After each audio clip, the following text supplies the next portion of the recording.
So here, okay, so my name is Ishtiaq Hussain, and today, as you guys know, we are going to talk about technical interviews and internships. And just a disclaimer, I'm not affiliated with Microsoft or any other platforms that I'm going to show here today. These are just my experience while I got my internship in Microsoft back in 2013, when I was a graduate student. The materials I used for that, and even after that, that's the thing that we are going to discuss today, okay? And before, moving forward,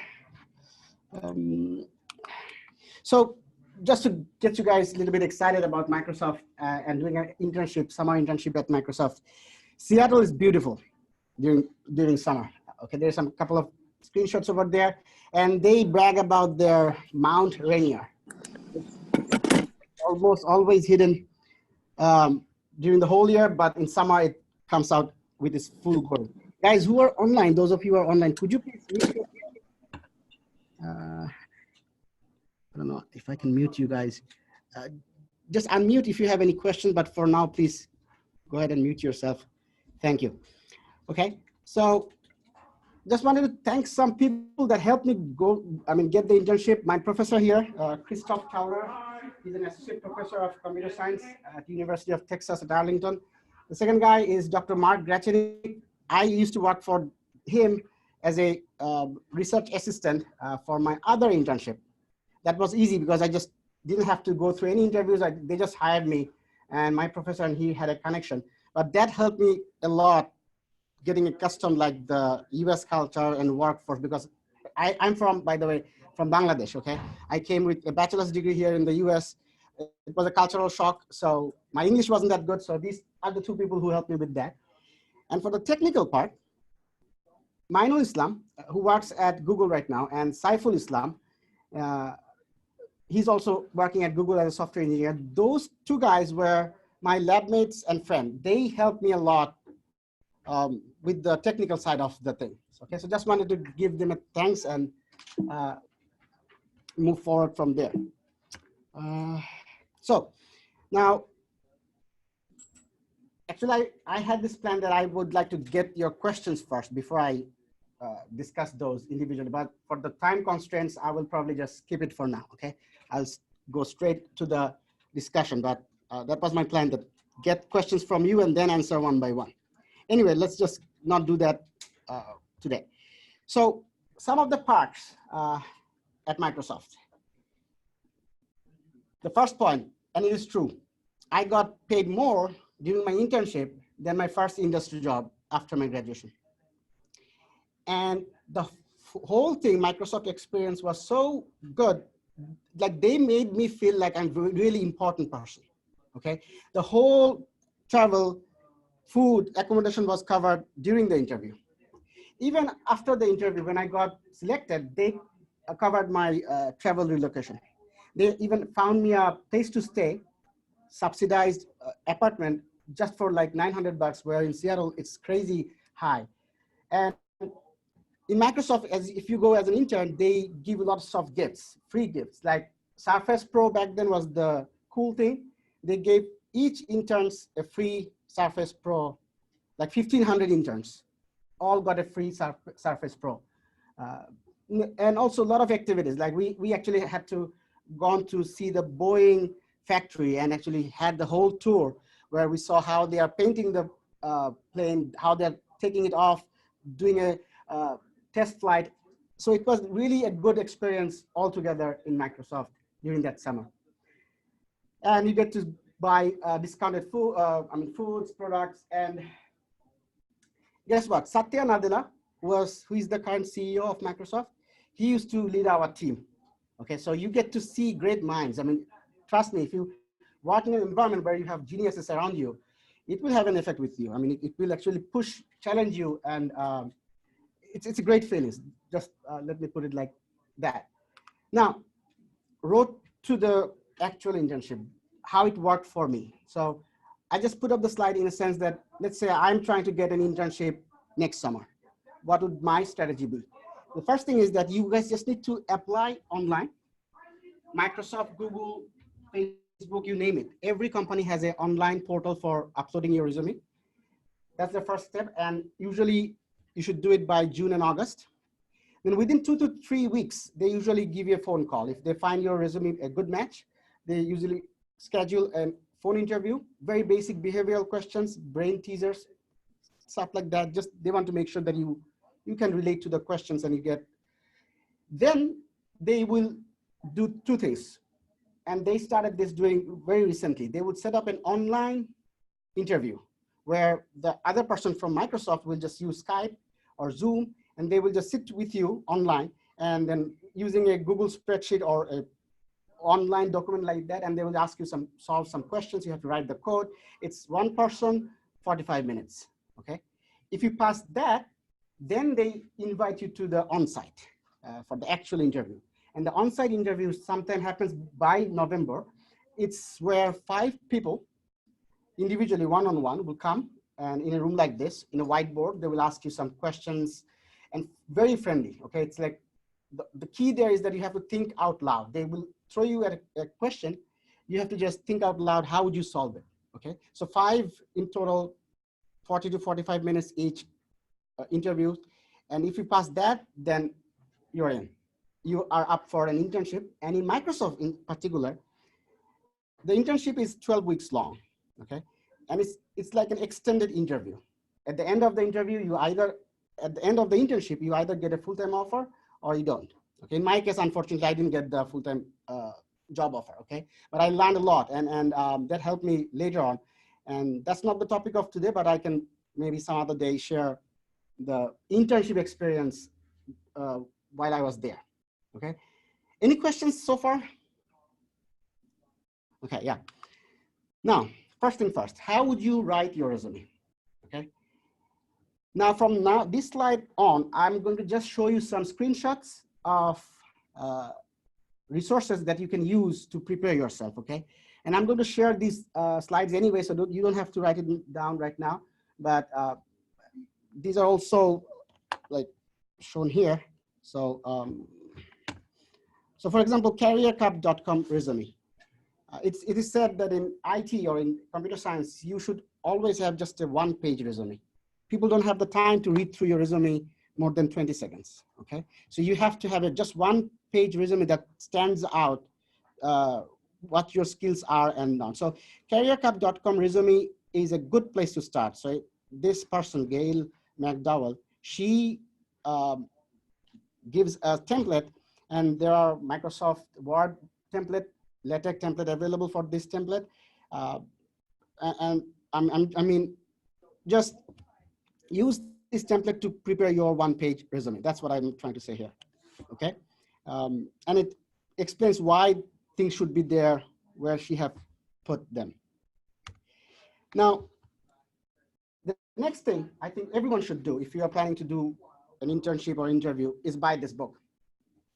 This is the best investment I made so far. When I bought this book, it was only 19 bucks. And that actually helped me get into Microsoft internship, okay? And guess what? The same person, Gail McDowell, she's the author of this book. It has, as it says, 189 problems.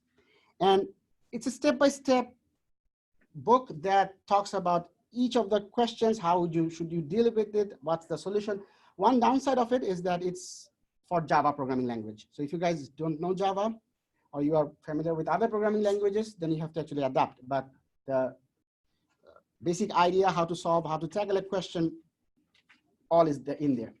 And the other thing is that I want to mention here is that companies usually they don't come up with their own questions, okay? They come up with questions or at least a flavor of similar questions that was asked before. So if you guys can solve this 189 problem, I can guarantee you guys are in a good shape to get an internship in big companies like Microsoft, Facebook, and Google, okay? So I would definitely buy this book if I'm planning to prepare for an internship.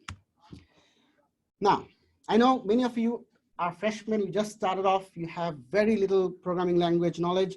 So I put up this slide for you guys, okay? So this is a website called codewascalm. codingbag.com. And as you can see, it has two versions of the problems, Java and Python. So this is a Stanford professor, Nick, I forgot his last name.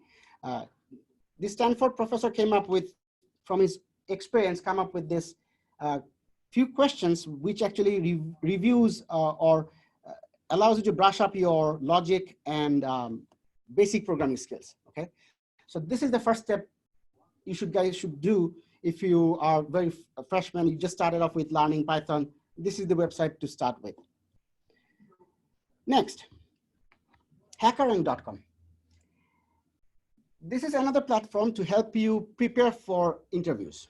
So hackerrank.com, as you can see here, has an interview preparation kit module, which takes you with warm-up challenges, tips and guidelines, and so forth. The other thing that I want to mention about HackerRank is that, remember I said companies nowadays set up online pre-interviews, like one-on-one through Skype. Sometimes they actually don't have the time to do even that. So what they would do, they would put up some questions in HackerRank and simply give you a link and say, go ahead, solve these problems in 1 hour. And if you 1 hour or 2 hours, if you can do that, that shows them that you're a good programmer, okay? So familiarizing yourself with these platforms early on helps a lot. Similar platform that is very helpful is InterviewBit Academy or InterviewBit.com, okay? So this is the website. I think the CEO of this company is an Indian descent, and this guy takes you step by step through the whole thing. Like it starts off very fresh, very basic, then you have to solve all this to go to the next level. So it's like a online tutor with you who walks you through the whole process, okay? Instead of just throwing the problems at you, go ahead and solve, it actually takes you, like holding hand, takes you through the whole process. So this is my recommendation as a second step for preparing for such an interview, okay? InterviewBit.com.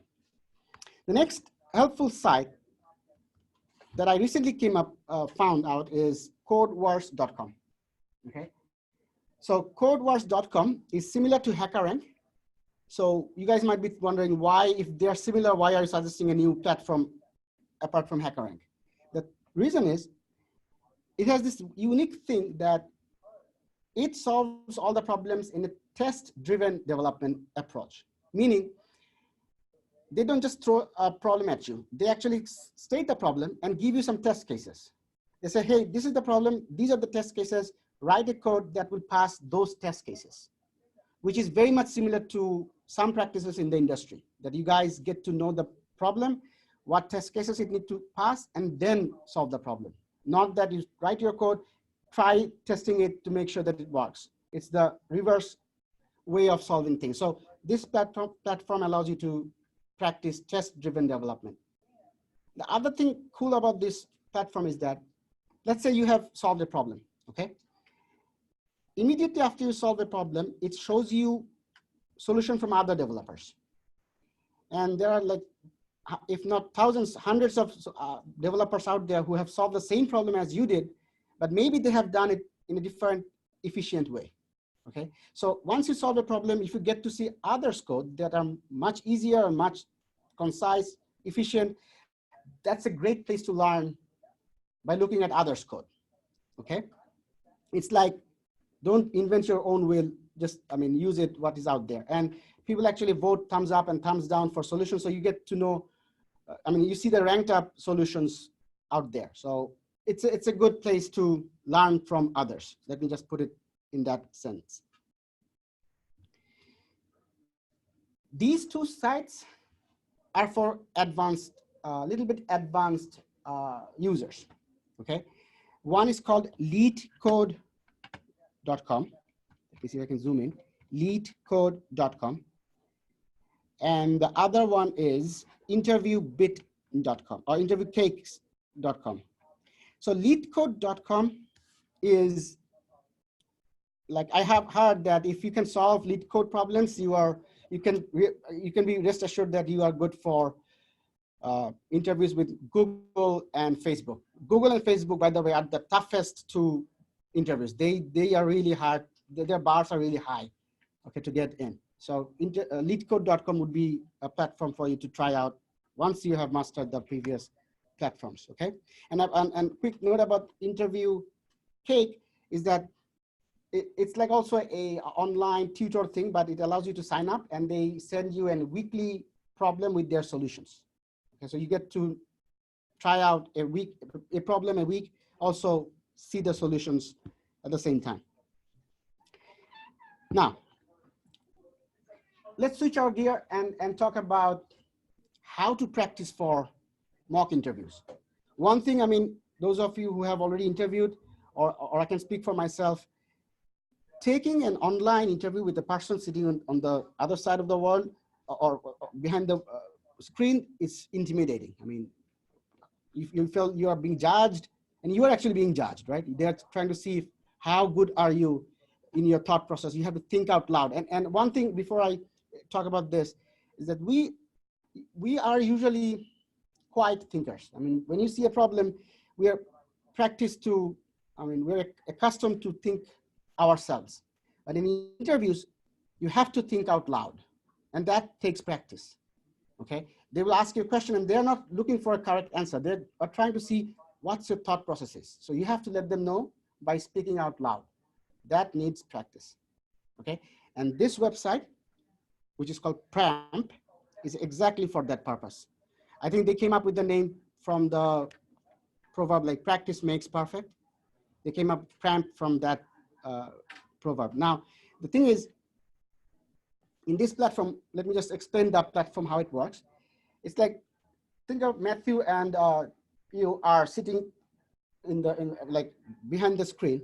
So this platform will let Matthew ask him 2 questions with the answers, okay? So you become the interviewer and he becomes the interviewee, okay?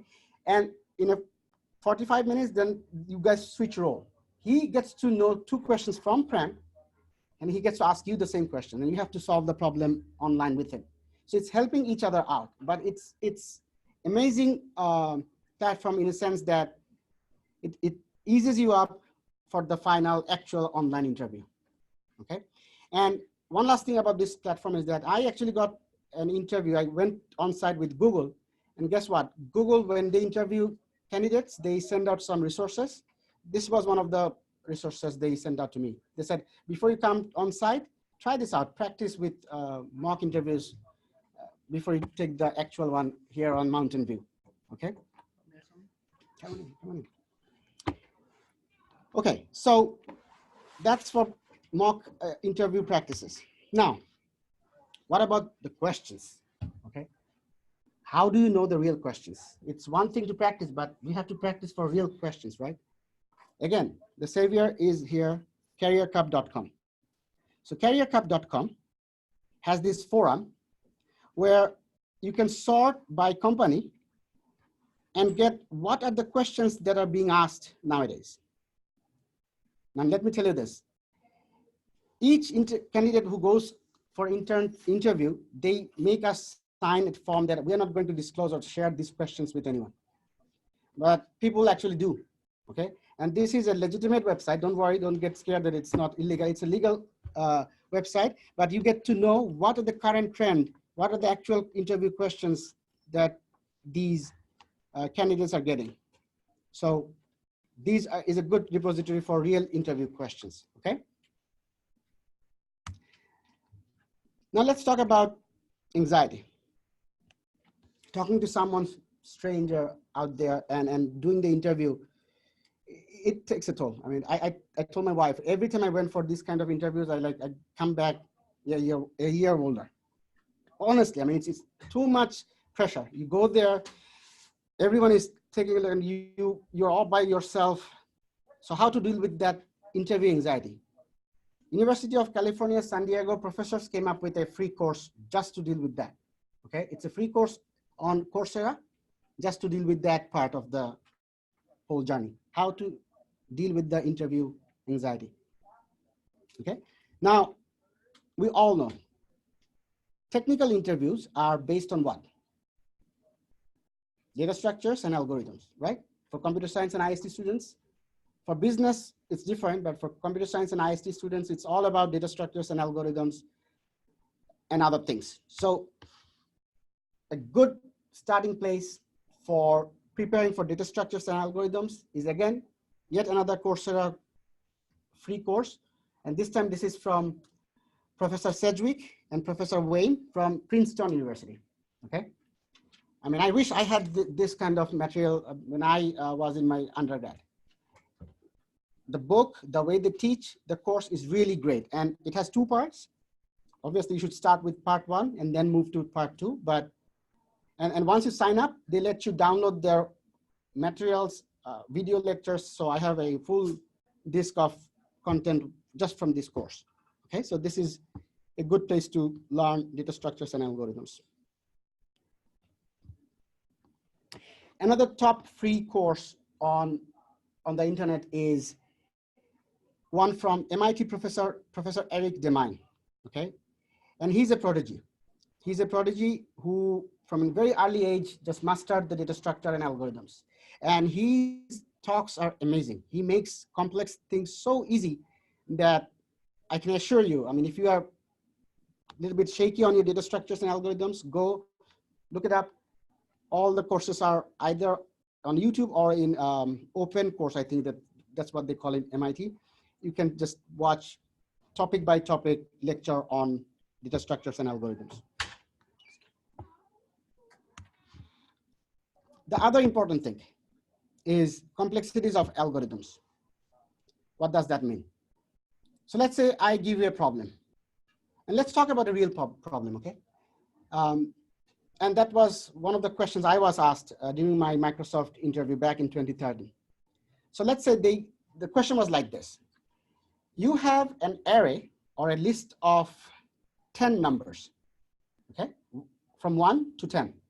You're given a list of 10 numbers from 1 to 10 in a random order. You don't know which comes where, but there is a single number missing and you don't know what that number that is missing. Can you just pass through the list once and tell us what that missing number is, provided you cannot use an extra space? Is the question clear? One more time. 10 numbers, 1 to 10. They're given to you as a random number. And maybe I can just show it up here if I have a marker, which I don't. Anyway, so just imagine you have 10 numbers from 1 to 10 given to you in a random order with one number missing. How can you tell me the missing number in just one pass? That was the question.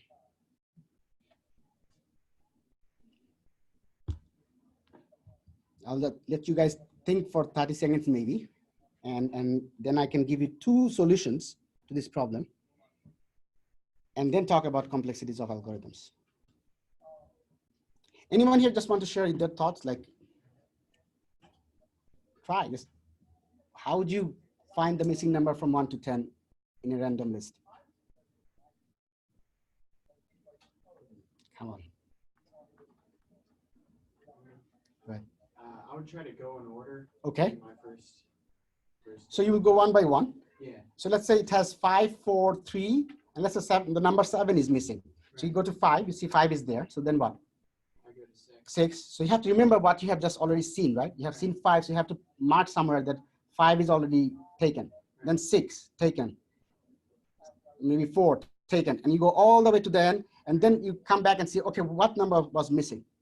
But you see, to tally those, you have to have an extra space to put those numbers out there. But they said you cannot use an extra space. All you get to know is just one pass, okay? So you might just say, okay, if I, not in one pass, I might just do a 10 pass, and each time I'll look for one specific number. So for first pass, I will go all the way to the end, looking for number 1. If I don't find it, there you go, that's my missing number. In the second run, I will go from the starting to the end, looking for just 2. So you're actually passing how many times? 10 times, right? The same list 10 times. But they said you have to come up with a solution that gives you the output in one pass. So let me just give you the solution. Now I'm sure. Could you like add up all the numbers? There you go.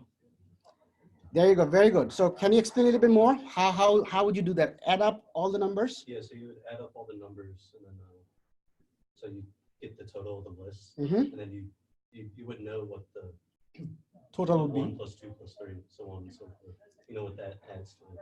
So you would do that number minus the number that you got from adding, then that's the Exactly. See, 1 to 10. You already. So can anyone tell me a formula for that? How to find all the? I mean, how to sum up from 1 to 10? There is a arithmetic summation formula. It's like n, if n is the number of items, n times n plus 1 divided by 2, right? Anyway, it's like the basic algebra, but exactly, you know the summation of first 10 numbers. Okay, so you know that, you calculate that first, and then you go one by one, each time subtracting that number from the summation. At the end, whatever is left off is the missing number.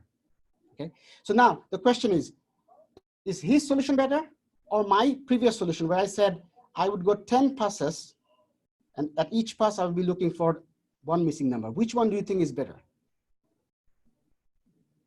His, right? Because I'll have to do the same work 10 times and he can just do it just by one time. So that's called complexity. We both propose a algorithm or steps of solution to solve this problem, but mine has a complexity of order of n. If the number is 1,000, I have to go 1,000 times. But he, no matter how big of a list you give, maybe it's 1,000,000, he can just do it by just one pass. At the end of the pass, he gets the solution right. Okay, so his complexity is constant time. So that topic is complexity of algorithms. And they, in the interviews, they always ask you this thing. Okay, there are two solutions out there. Which one is better than the other? Okay, and I'm not going to go into the details, but just to let you guys know, you need to know that the complexities are like order of 1, order of n, or maybe log of n. So this place is a good way of visualizing that complexity. Okay, very good. Now, I rushed through the slides, but I'm almost at the end and I have still 20 minutes left. Anyway, so what can we as Penn State Abington students do to help each other out preparing for interviews like this? So for the first thing, what computer science program here at Penn State Abington is doing, we are hosting a programming contest this coming, February 29th, Saturday. And there are some very good prizes out there. So the idea would be, we will be using hackerrank.com, the same platform that I just showed you earlier. We will put some 8 to 10 problems, and you guys should try to solve them in 3 hours, okay? So these kind of practices in campus are a great way to get into the practice or habit of solving problems, okay?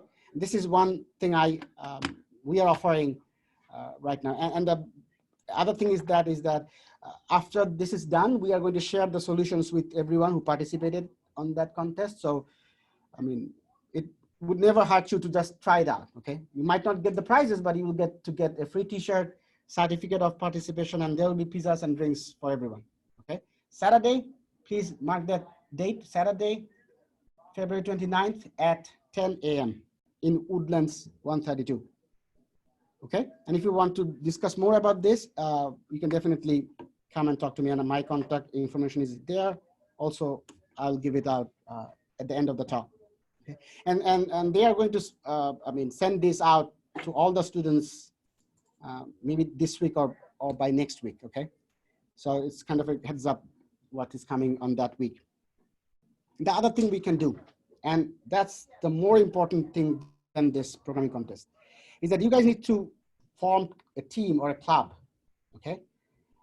As a faculty, I cannot propose and I cannot spin off a club myself. It's you guys who has to go to talk to the, I forgot the person's name, but you have to propose that we are trying to form this programming contest club, and I'll be happy to moderate that club, okay? Be a moderator on that club.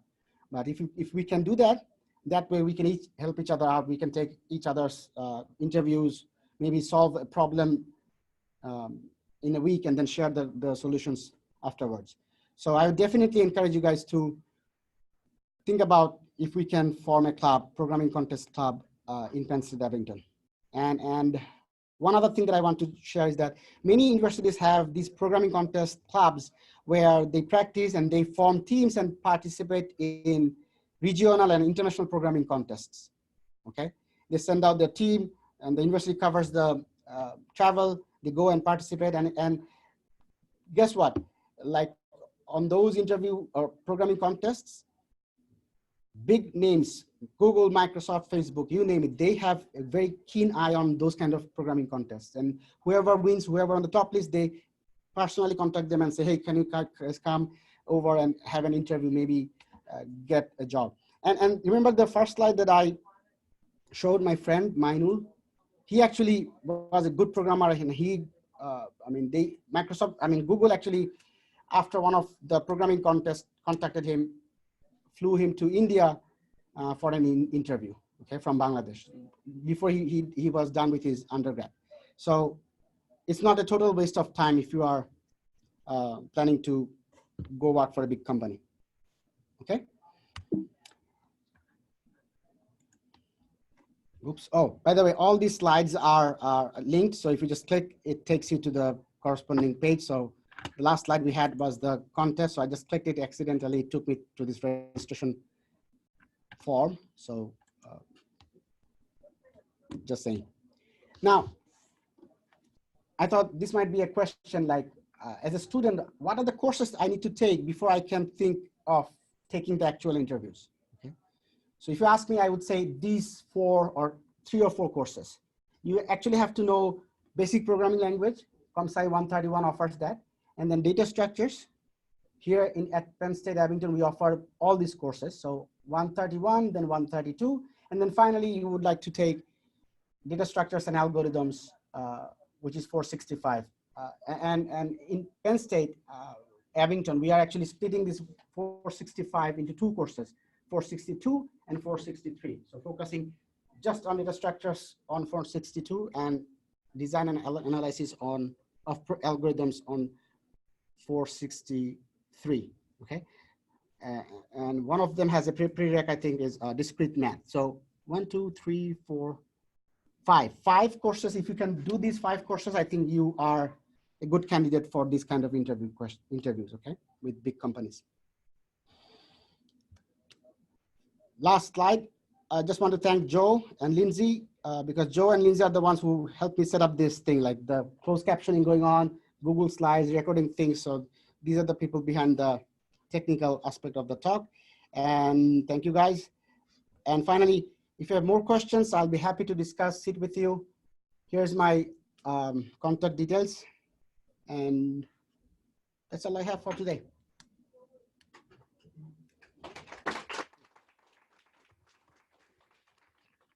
Any questions?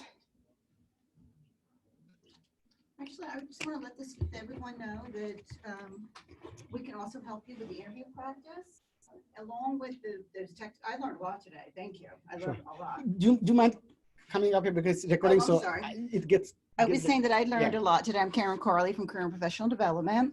And I met most of you in the room earlier, but I want to let everyone know that we can help you in the Career and Professional Development Center also, as far as practicing for the interviews, because along with the technical questions, employers often ask the behavioral-based questions as well. Were you asked behavioral-based questions also? Yes. So sometimes you can go in and have the tech really down, but then get tripped up on those behavioral-based. Tell me about a time you worked with a team, for example. So let us help you with that. We also have a great tool on our website called InterviewStream, and you can choose technical questions, and you can also choose the behavioral-based questions. So we're happy to help you with all of that. Could you give us the name of your website? So we are, if you go to student, I'm blanking on the website itself. Let me get the, I'll tell you the easiest way to get it. Okay. But you can go directly to abington.psu.edu/career-development. Abington PSU Career Development. Okay. Yeah, I'm going to make sure I got the slash and dash on there. Okay, I think that's the right. This is the website. Yes. So if you go to the main website and just go to Campus Life, you can find us. But here we are right here. Okay. And all the resources we have to offer are here. And you can just type interview stream into the search box and that will bring up interview stream, or you can find it under the students and alumni button. Okay, interview stream. Yep, interview It's stream. right there. And that is a really great tool because you can search the technical questions and you can even get deep into which type of questions, programming languages, that type of thing. But also you can choose questions based on those behavioral based, which is finding out a little bit more about you in addition to your technical skills. Okay, yeah. We're happy to help you practice as well, mock interviews, practicing. We're happy to help you with all that. Do you guys help with the resume critique? Absolutely. Yeah, I would Okay. add that as well. So we are those of you that have worked with me already know that we can help you, especially highlighting your technical skills, highlighting your class projects. So same thing, I'm in 203 layers. Go right on nittylinecareers.psu.edu. Again, the link is right from our website, and you can choose schedule a counseling meeting, and you can choose me, and you can pick the time that you'd like to come up and meet with us. We also have our graduate counseling interns, Jordan McCrae, who's here with us today, and also Anthony Vigliano, who are happy to help you with writing your resume, interview practice. Also, you want to use Nittyline Careers for finding these opportunities, and make sure you come out to our Career Expo on the 26th of February. Perfect. Thank you. Thanks Thank for you. having me. Sure. And since we have 15 more minutes, and you, thank you for bringing the behavioral questions. Do you guys want to hear what I was asked, like in the behavioral question? Yeah. Okay. So here's the question I was asked.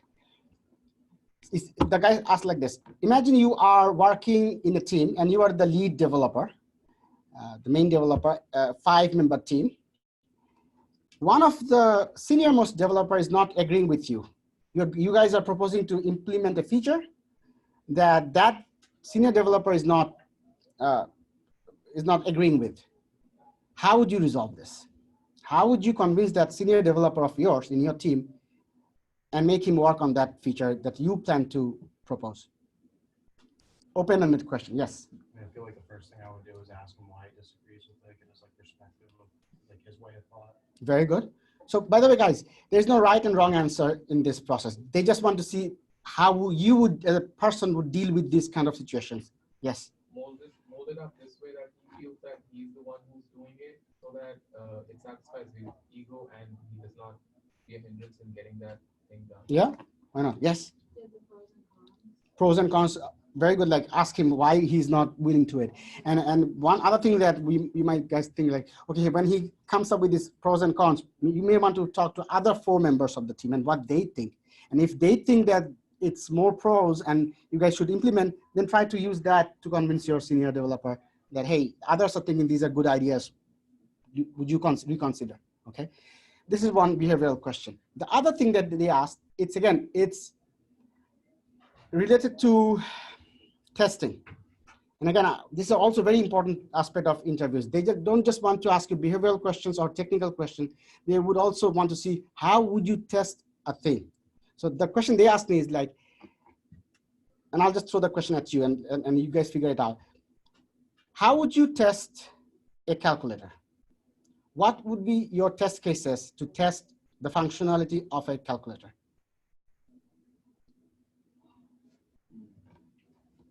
So what would be your answer?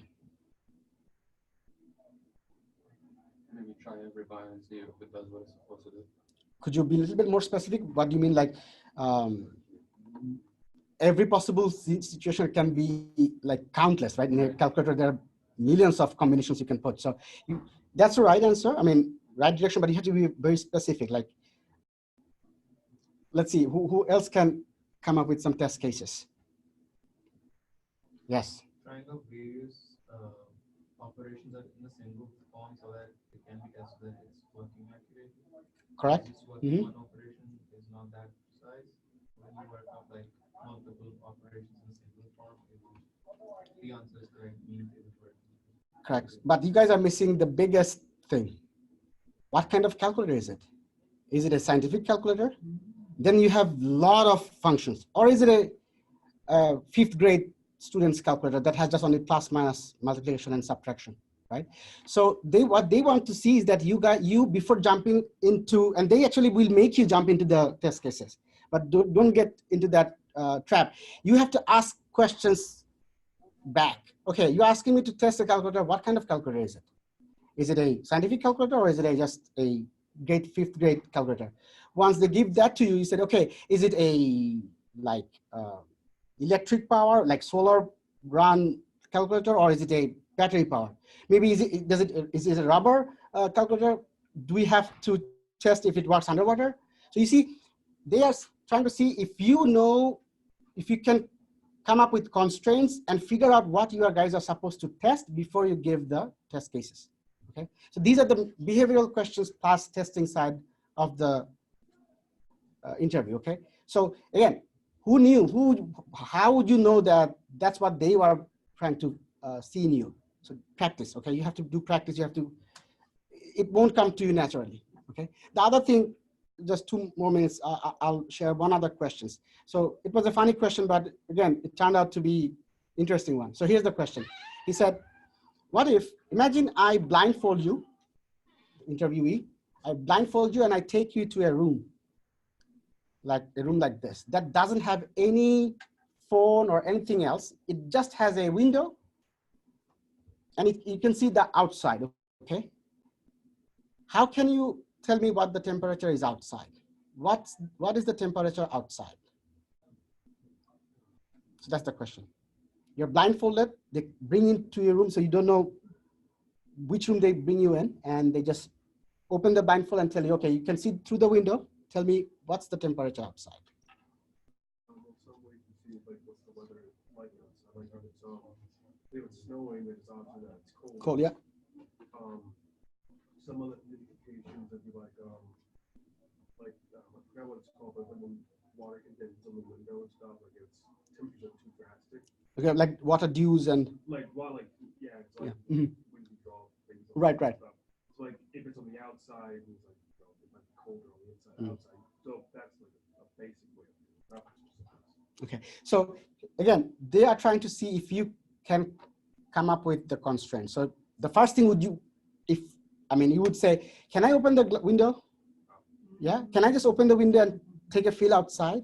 So he didn't say that the window is locked. He just said there's a window. So you have to come up with these questions before jumping into giving the answer. They will say, no, you cannot close the window. Okay, then next question will be, okay, if I'm not supposed to, can I touch it? As you were saying, they might say, yeah, but I would rather ask you to just look at it, don't touch it. And then you say, okay, what can I see outside? Am I seeing some people walking around? If I can see some people walking around, and by the way they are dressed, I can guess what the temperature is outside. You see, you have to know what you are testing or what you are diving in before you give the answer. That's what they're looking for, okay? So again, back to the same thing. You have to practice these kind of questions before you go into a real one, because other, who would know to come up with these questions, okay? Anyway, that's all I had. So any other questions? Great. So hopefully you guys will come up with this programming contest club proposal, and I'll be happy to moderate that, and we can participate, who knows, in the future to regional and international conferences and contests as a team, okay? So those of you who are online, if you guys don't have any questions, then we will end this talk. And we have a question here, yeah. Do you have any tips for panel interviews if I'm getting interviewed by multiple people at the same time? Any tips to kind of stay calm, what to look out for? So the question, just for the online guy, he was asking that if you are in a panel of interviewers, is there any tips to handle those kind of situations? The answer is, I myself never went into those panels, so I actually don't know.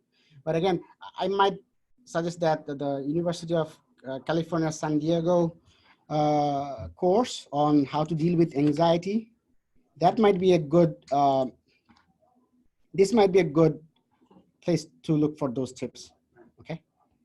I think we have another question from online. Let me just check.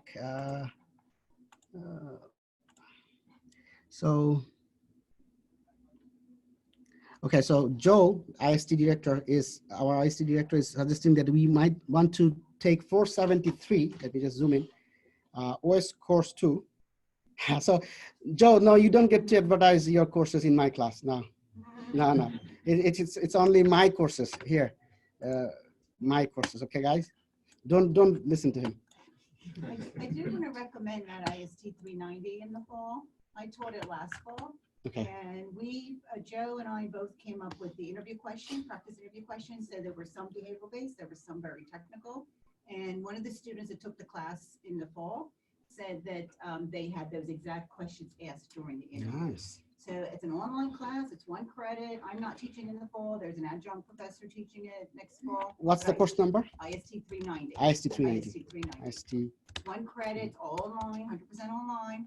And it's a very, very valuable course. You'll be matched with a mentor, usually an IST alumnus will work with you. So you'll have an actual somebody working out in the field. We had someone from SAP, we had someone from Lockheed, wide variety of mentors on the through the class. So it's really addressing everything that was talked about today. Okay. And it's really a good course. Nice. I didn't know about that. IST Yeah, 390. IST 390. Is it offered all semesters? It is a full semester long, yes. Okay. Like in spring and fall. I believe right now it's only offered in the fall. Okay. Yeah, but Okay. it is on the online path for fall. Okay. Great. You had a question? Okay. So yeah. Great. Thanks everyone for joining. And Thank you. sure. Thank you. And I'll share this recording with everyone later on. Okay. Cool. Thank you.